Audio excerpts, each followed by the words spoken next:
আমি কিছুক্ষণের জন্য হলেও শাকিব খান হতে চাইতাম।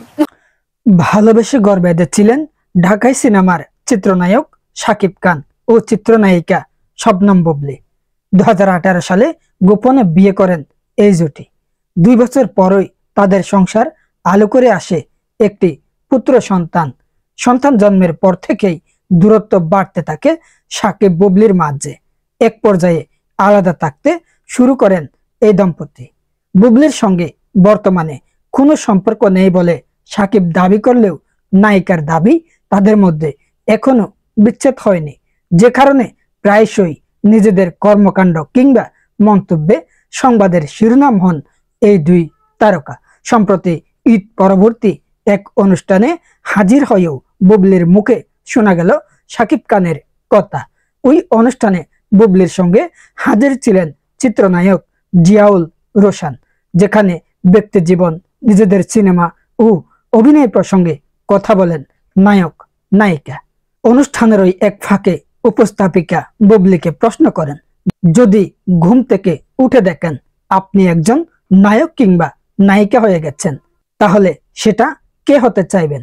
জবাবে বুবলী বলেন, ঘুম থেকে উঠে অবশ্যই বুবলী হতে চাইতাম, তবে কিছুক্ষণের জন্য শাকিব খান হতে চাইতাম।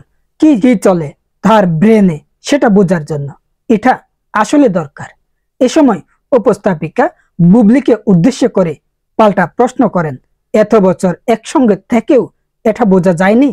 জবাবে এই নায়িকা বলেন, অনেক মানুষই আছেন যারা 30 বছর একসঙ্গে সংসার করেও নিজেদের চিনতে পারে না, সেজন্য ওই মানুষটা হয়ে দেখতে হবে তার ব্রেনে কি চলছে।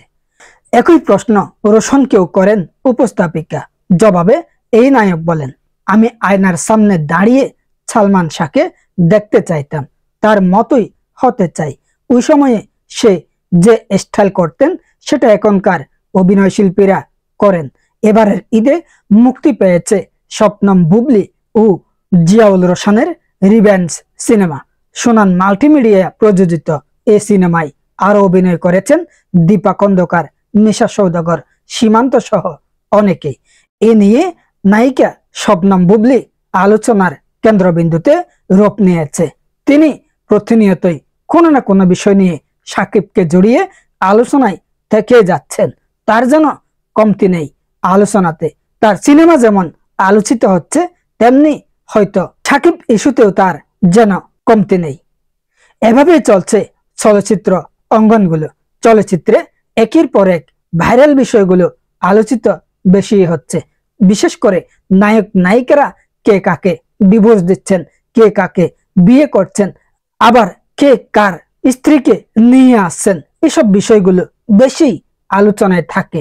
এখন চলছে নতুন করে একজন নায়ক কত নায়িকাকে বিয়ে করেছে, আবার একজন নায়িকা কতজনকে বিয়ে করেছে বা তাদের মধ্যে সেপারেশন হয়েছে। এই বিষয়গুলো এখন সোশ্যাল মাধ্যমে নতুন কিছু নয়, চলছে হরদম, আরো চলতে পারে। চলচ্চিত্রাঙ্গনের এই দৃশ্যগুলো আমরা দেখার জন্য দর্শক সারিতেও এই বিষয়গুলো যেন আলোচনার ঊর্ধ্বেই থেকে যায়। প্রিয় দর্শক শ্রোতা, ভিডিওটি যদি ভালো লাগে অবশ্যই শেয়ার দিতে পারেন। আর যদি আপনার কোনো মতামত থেকে থাকে কমেন্ট বক্সে জানাতে পারেন। এখনো যদি পেজটি ফলো দিয়ে না থাকেন ফলো দিবেন। যদি ইউটিউব চ্যানেলে দেখে থাকেন অবশ্যই চ্যানেলটি সাবস্ক্রাইব করে সহযোগিতা করবেন। ধন্যবাদ এতক্ষণ পর্যন্ত আমার সাথে থাকার জন্য। আল্লাহ হাফিজ।